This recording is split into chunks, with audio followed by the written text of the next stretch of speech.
सनातन वैदिक हिंदू धर्म है एक ऐसी स्वस्थ जीवन शैली जहां हार्मनी है, एक संवादिता है, व्यक्ति के अपने वैयक्तिक जीवन में संवादिता, वाणी वर्तन અને વિચારમાં સંવાદિતા.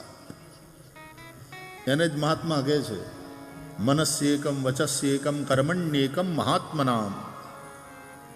વાણી વિચાર ને વર્તન જેના એક છે એ મહાત્મા છે. બોલે કાંઈક, કરે કાંઈક, વિચારે કાંઈક એ દુરાત્મા. દુરાત્માનો સંગ ન કરવો, મહાત્માનો સંગ કરવો.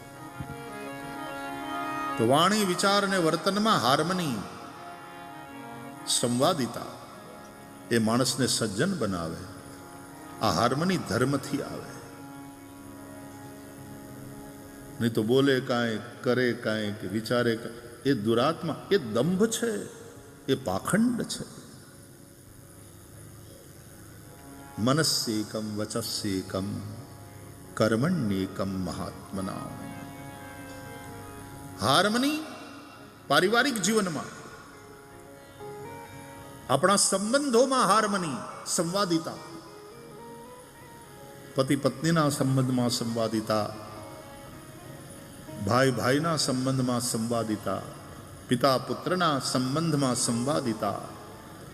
આમ દરેક જગ્યાએ સંવાદિતા, હાર્મની. એનું નામ હિન્દુ ધર્મ. સમાજ સાથેના આપણા વ્યવહારમાં સંવાદિતા. ઘણા લોકો સમાજથી ઉલટા જ હાલે, એને ખબર નહીં, એને ઉલટું હાલવામાં જ એનું પોતાનું મહિમા દેખાય. અને ઘણીવાર એવા ઉપદ્રવ્યા હોય ને, એ તરત ધ્યાનમાં આવે. આલ્યો રાવણની કથા દરેક રામની કથામાં કરવી જ પડે છે ને. રાવણ વગર રામકથા થતી જ નથી. રામને યાદ કરીએ એટલે રાવણને યાદ કરવો જ પડે. નડે નડે. વિશ્વામિત્રના યજ્ઞની અંદર પણ આ રાક્ષસોએ વિઘ્ન નાખ્યા. તો હાર્મની, વિરોધ એટલે હાર્મની નહીં એમ નહીં, વિરોધ પણ હાર્મોનિયસ વેમાં હોવો જોઈએ.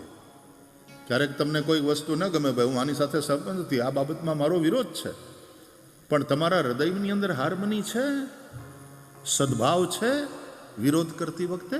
બાકી વિરોધ, આપણા સંસદમાં પણ હાર્મની, બધા જ પાર્ટીઓના લોકો જેને આપણે જનતાએ ચૂંટીને મોકલ્યા છે ધારાસભામાં, વિધાનસભામાં અથવા તો સંસદમાં, એમાં જો એક કોમન એજન્ડા હોય કે ભારતનું ભલું કેમ થાય, રાષ્ટ્રની ઉન્નતિ કેવી રીતે થાય, આ જો કોમન એજન્ડા હોય ને નેશન ફર્સ્ટની પોલિસી હોય, તો વિરોધ પણ હાર્મોનિયસ વેમાં થઈ શકે, દ્વેષ રહિત.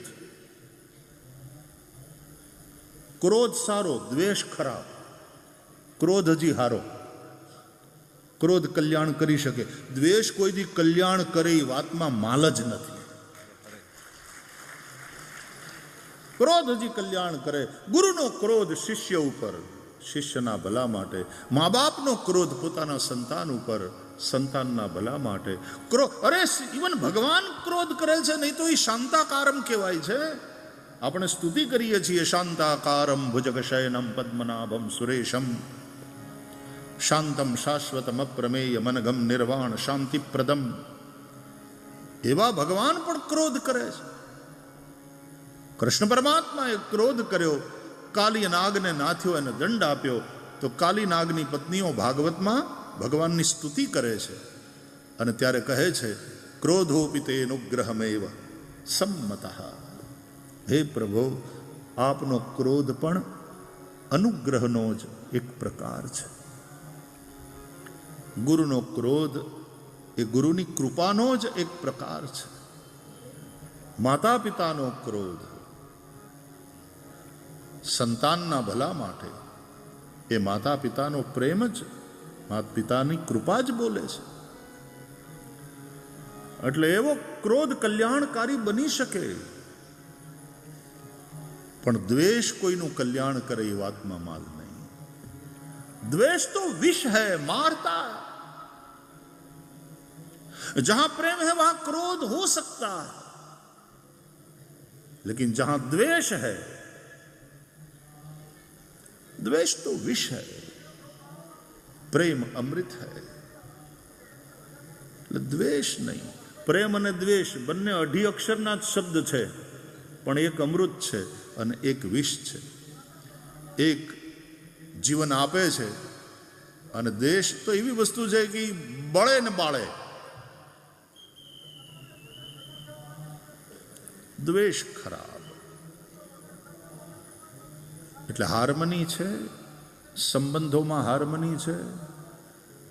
અત્યારે ક્યાંક પરણીને પછી ઓલા એ છોકરીને કટકા કરી અને ફ્રીજમાં મૂકી દે છે, અને ક્યાંક ઓલી છોકરી બીજા કોક પ્રેમીની હારે મળીને પોતાના ધણીને મારી નાખીને ઓલા હું ડ્રમમાં સિમેન્ટ નાખીને એની અંદર.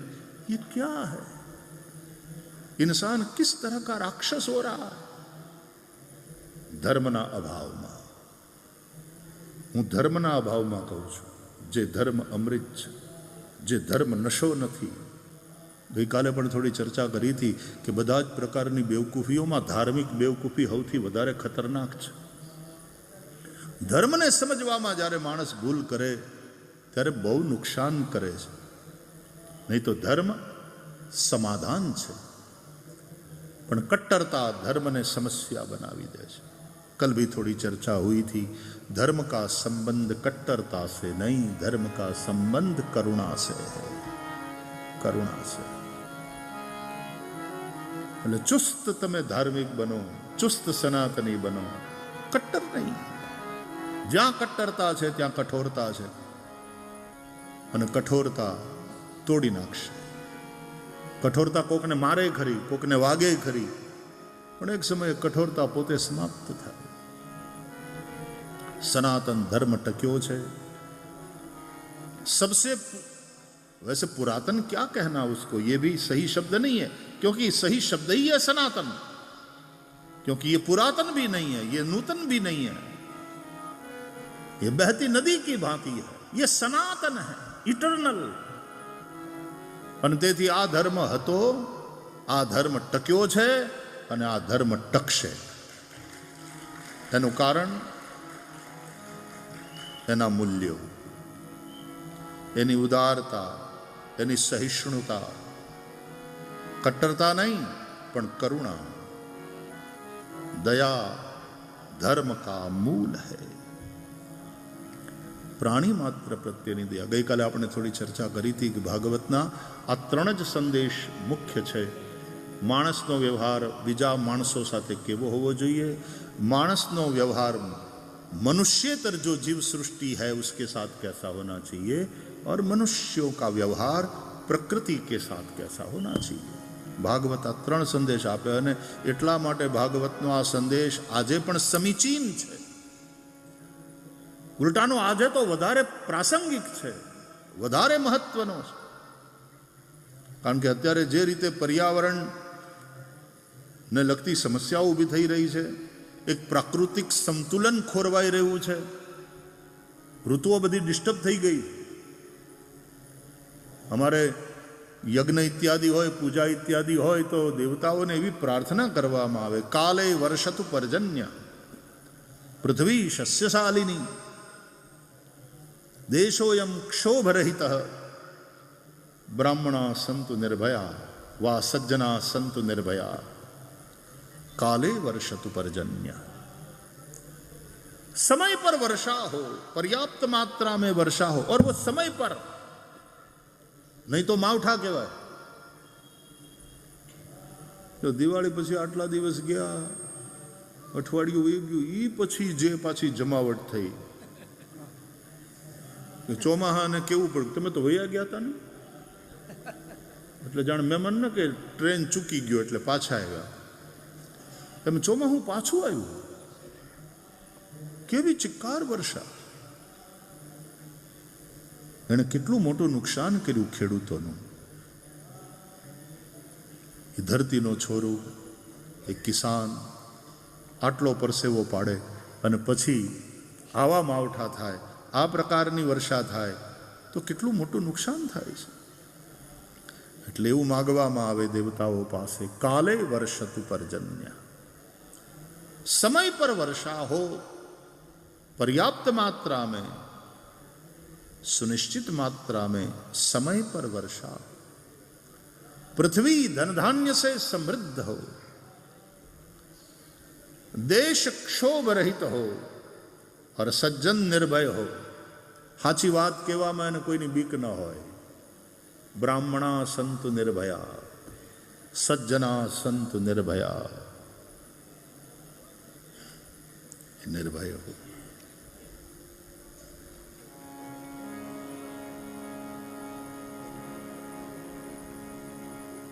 પૃથ્વીનું ચક્ર ખોરવાઈ જાય એટલે સમાજની સંવાદિતા, વ્યક્તિના પોતાના વૈયક્તિક જીવનમાં સંવાદિતા, એના પારિવારિક જીવનમાં સંવાદિતા, એના સામાજિક જીવનમાં સંવાદિતા, સંસદ અને ધારાસભાઓમાં સંવાદિતા સાથે કામ ચાલે. દેશની ઉન્નતિ માટે વિરોધ પક્ષ વિરોધ કરે, જરૂર વિરોધ કરે, એમાં દ્વેષ ન હોવો જોઈએ. કોઈને કોઈ સત્તાધારીઓને વિરોધ પક્ષના લોકો માટે, વિરોધ પક્ષના લોકોને સત્તાધારીઓ માટે દ્વેષ ન હોવો જોઈએ. વિરોધ કરી શકાય અને એનું નામ જ વિરોધ પક્ષ છે. જનાદેશ મળ્યો છે અને એ પાર્ટીમાં વિરોધ પક્ષમાં બેસવાનો. એટલે વિરોધ એટલે અમારો ધર્મ છે વિરોધ. એક જગ્યાએ બહુ સારો માણસ વયો ગયો, પછી એની શોક સભા મળી, પ્રાર્થના સભા, અને બધાએ શોક ઠરાવ પાસ કર્યો ને વાંચ્યો કે ભાઈ આપણે શોક ઠરાવ પાસ. તો એક જણો કે એમાં મારો વિરોધ છે. એ હવે ઓલો ગુજરી ગયો, હવે તો કેડો મૂક તું, હવે તો કેડો મૂક. ઓલો ગુજરી ગયો, એનો શોક ઠરાવ તો કે એમાં મારો વિરોધ છે. ઘણાને વિરોધ જ કરવો, જિંદગી આખી વિરોધ કરવામાં જાય. એ પોતે પોતાનો વિરોધ કરતો હોય. આમ વિરોધનો અર્થ છે કંઈક ખોટું થતું હોય ત્યારે વિરોધ કરવો, કોઈ ખોટી દિશામાં જતું હોય. હા, દરેક પાર્ટીની પોતાની એક વિચારધારા હોય છે અને તેથી વિચારધારાથી વિરુદ્ધની કોઈ વાત થાય એટલે વિરોધ કરે, સ્વાભાવિક છે. પણ દ્વેષ નહીં, એક સંવાદિતા. વિરોધ પણ સંવાદિતા પૂર્ણ હોય. પતિ પત્નીની વચ્ચે લડાઈ થાય પણ એ લડાઈ કેવી પ્રેમપૂર્ણ હોય છે. રામ અને સીતા બાંધ્યા, બોલો, પતિ પત્નીની વચ્ચે લડાઈ થઈ. આપણે ત્યાં તો એના માટેના લોકગીતો બન્યા છે. જય શ્રી કૃષ્ણ. રામ સીતા બાંધ્યા, પણ એમાંય એ લડાઈ, એ ઝઘડાના ગીતો રચાયા, એની અંદર પણ કેટલા પ્રેમની સંવાદિતા બોલે છે. લવિંગ કેરી લાકડીએ રામે સીતાને માર્યા જો. મરાય, પતિએ મરાય, પત્ની ઉપર હાથ ઉપાડાય, અને હવે અટાણના ટાઈમમાં ઉપાડી તો જોવે, પોલીસ ઉપાડી જાય, ઓલી ફોન કરે તો સંવાદિતા ખોવાણી. અને આ ગીતમાં છે કે લવિંગ કેરી લાકડીએ રામે સીતાને માર્યા જો, અને ફૂલ કેરે દડુલીએ સીતાએ વેર વાળ્યા જો. હા, પંક્તિઓ જુઓ તમે કે લવિંગ કેરી લાકડીએ રામે સીતાને માર્યા લાકડીએથી. કઈ લાકડી? લવિંગની. લવિંગ કેવડું, વાત કેવી. લવિંગ કેરી લાકડીએ રામે સીતાને માર્યા જો, અને ફૂલ કેરે દડુલીએ સીતાએ વેર વાળ્યા જો. ફૂલ કેરે દડુલીએ પાણો મારે પત્ની, બોલો, કાપી નાખીને ડ્રમમાં નાખી દે ને ઉપર સિમેન્ટ નાખી દે. આ નારી શક્તિ થોડી, આ તો રાક્ષસી છે. ક્યારેક પુરુષ રાક્ષસ બને છે, ક્યારેક સ્ત્રી રાક્ષસ. આમાં કોઈ સેક્સ ડિસ્ક્રિમિનેશન છે જ નહીં, જેન્ડર ડિસ્ક્રિમિનેશન એમાં છે જ નહીં. સ્ત્રી હોય કે પુરુષ, દરેકની અંદર આસુરી વૃત્તિનો પ્રવેશ થાય. તેથી રામાયણમાં ખાલી રાવણની વાત નથી, એમાં શૂર્પણખાની પણ વાત છે. ભાગવતમાં ખાલી કંસની વાત કે અઘાસુર કે બકાસુરની વાત નથી, પૂતનાની વાત પહેલા આવે છે. એટલે એમાં સ્ત્રી હોય કે પુરુષ, અંદર જ્યારે આસુરી વૃત્તિ પેદા થાય અને પછી જે કામ કરે, જે પછી ઉપદ્રવ કરે, એવાને સમાપ્ત કરવા જ પડે. તો વૈયક્તિક જીવનમાં સંવાદિતા, પારિવારિક જીવનમાં સંવાદિતા, સામાજિક જીવનમાં સંવાદિતા. જ્ઞાતિઓ એટલી લડે જ્ઞાતિના. તો મને તો ઘણા બહેનોને મેં એમ કહેતા સાંભળ્યા છે, જ્યારથી આ જ્ઞાતિના સંસ્થામાં જોડાયા ને ત્યારથી કોઈથી ધરાઈને ધાન ખાધું નથી નિરાતે. ઘરના જ ધાન ખાવાના, પણ કોઈથી નિરાતે જમ્યા નથી. આખો દિવસ ઝઘડાની જ વાલતી હોય, ફોનમાં તે જ બધા ઝઘડાની, ઓલાએ આમ કર્યું, આપણે એને પાડી દેવો, આનો વિરોધ કરવો. એ હું કામ પણ હખણા રહ્યો ને. મુંબઈની અંદર ગુજરાતી નાટ્ય ભૂમિની દુનિયામાં એક નાટક ચાલ્યું ઘણા બધા વખત સુધી. આમ તો ઓલું ગીતે નહોતું, જોડે રેજો રાજ, ફિલ્મે આવી હતી એવી, લગભગ ફિલ્મ હતી આ ટાઇટલ ગુજરાતીમાં, જોડે રેજો રાજ, કે ગીત હતું? શું હતું? મને તો કઈ બહુ ખબર ન પડે. ગઈકાલે આ લાલો ફિલ્મ વાળી આખી બધી ટીમ આવી હતી અહીંયા, તો લાલો અને કૃષ્ણ ભગવાનની વાતો કેટલી સરસ રીતે લોકોએ વધાવી, મને બધી માહિતી એ લોકોએ આપી. તો જોડે રેજો રાજ એવું હતું કંઈ. તો એના આધારે આમ કહેવાનું મન થાય, હખણા રેજો રાજ, હખણા રેજો રાજ. કેવા બાધે, પણ કેવા બાધે.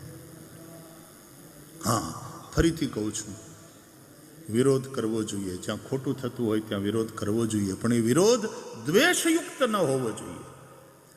સમાજના ભલા માટે, પરિવારના ભલા માટે, રાષ્ટ્રના ભલા માટે તમે વિરોધ કરો તો એ વિરોધ પણ પ્રેમપૂર્ણ અને હાર્મોનિયસ હોવો જોઈએ, સંવાદિતાપૂર્ણ. તો વૈયક્તિક જીવનમાં સંવાદિતા, પારિવારિક જીવનમાં સંવાદિતા, સામાજિક જીવનમાં સંવાદિતા, રાષ્ટ્રીય જીવનમાં કે રાજનીતિક જીવનમાં એક સંવાદિતા, અને વૈશ્વિક જીવનમાં કેવા વિશ્વના દેશો બાંધે છે અટાણે. આપણને ત્રીજું વિશ્વયુદ્ધ જોતું નથી, પણ આપણને ક્યારેક આમ ભણકારા વાગે ને બીક લાગે કે એ હળગ્યું, એ હળગ્યું, એ હળગ્યું. પહેલું વિશ્વયુદ્ધ જે રીતે શરૂ થયું, શરૂઆત બહુ નાનકડી હોય, અમથી વાતમાંથી આપણને એમ થાય આટલી નાનકડી વાતમાં વિશ્વયુદ્ધ સુધી વાત પહોંચે. સેકન્ડ વર્લ્ડ વોરની હિસ્ટ્રી વાંચો. અત્યારે દુનિયાના દેશો જે રીતે બાખડે છે અંદર અંદર, મનમાં આમ આશંકા રહ્યા કરે, ભગવાન એવું ન કરે, પણ નહીં તો એ હળગ્યું. થર્ડ વર્લ્ડ વોર તરફ જાણે દુનિયા જતી. અને અર્થશાસ્ત્ર અને આર્થિક નીતિ કેવી થઈ ગઈ દેશોની. કોકનું ઘર હળગે, કોકનું ઘર બળે, એ બધા મરે, અને ત્યાં વિભીષિકા અને વિનાશ સર્જાય તો અમારા શસ્ત્રો વેચાય, તો અમારી વસ્તુઓ વેચાય, અમારો વેપાર હાલે. કોકનું નુકસાની, તમારો નફો. આ વિચારધારા જ્યારે આવશે, આને જ કહેવાય ધર્મની ગ્લાની. યદા યદા હિ ધર્મસ્ય ગ્લાનિર્ભવતિ ભારત. જ્યારે સનાતન હિન્દુ ધર્મ એક જીવનશૈલીનું નામ છે, એક સ્વસ્થ જીવનશૈલી, એક સંવાદિતાપૂર્ણ જીવનશૈલી, તો પ્રકૃતિની સાથે પણ કેવી રીતે સંવાદિતા સાધવી. એટલે આપણે નદીઓની પૂજા કરીએ છીએ, આપણે પર્વતોની પૂજા કરીએ છીએ, આપણે વૃક્ષોની પૂજા કરીએ છીએ. પૂજા તો કરીએ છીએ, પણ એનો અંદરનો જે આત્મા છે ને એ મરી ગયો અટાણે. આમ આપણે નદીઓની પૂજા કરીએ, આમ આપણે જમનાજીને ચૂંદડી મનોરથ કરીએ, પણ જમનાજીની અંદર અત્યારે જે ગંદકી ઠલવાય છે, મોટી મોટી ફેક્ટરીઓ પોતાની બધી જ ગંદકી સમીપવર્તી નદીમાં વહાવે, આ હાર્મની તૂટે છે. ત્યારે ક્યાંક ને ક્યાંક આપણે ભલે ફેક્ટરીમાં હનુમાનજીનું મંદિર રાખ્યું હોય કે રાધા કૃષ્ણનું મંદિર રાખ્યું હોય, પણ આપણે કરીએ છીએ અધર્મ, બેઈમાની, ભેળસેળ. ઘણા ભેળસેળિયા તેલ વેચે, લોકોને માંદા પાડે અને પાછા હોસ્પિટલમાં દાન આપે. બોલો, ધર્માદા હોસ્પિટલમાં પોતાના નામનો વોર્ડ ખોલાવે. એ પહેલાં ભેળસેળ બંધ કર, લોકોને મારવાનું બંધ કર, માંદા પાડવાનું બંધ કર. ક્યાં દંભ મજબૂત હોતા જા રહા. પાણી હાથ ગણે ગાળીને પીવે અને લોહી ઉભે ગળે પીવે, ગરીબોનું લોહી ઉભે ગળે પીવે. ઘણા એટલા બધા ધાર્મિકો લહણ કાંદા ન ખાય પણ લાંચ ખાય,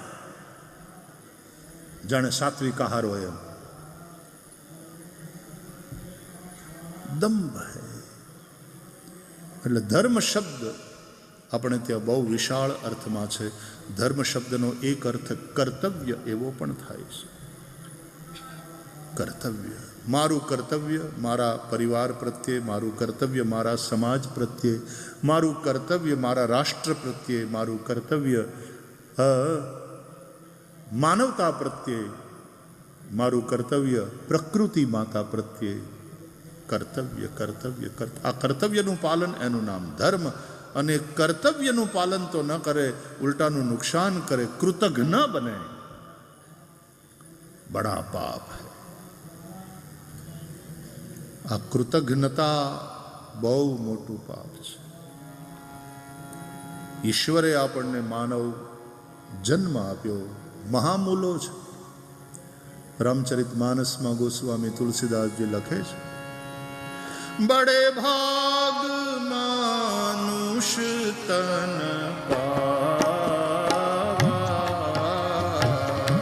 बड़े भाग मानुष तन पावा,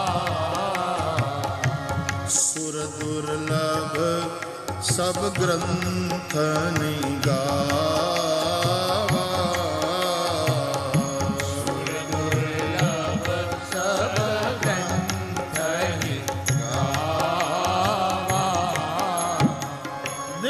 પણ દુર્લભ એવો માનવ દેહ આપણને મળ્યો છે.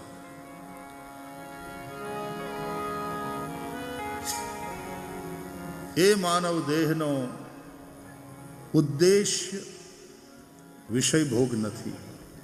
એહી તન કર ભલ વિષયન ભાઈ, સ્વર્ગ સ્વલ્પ અંત દુઃખદાયી.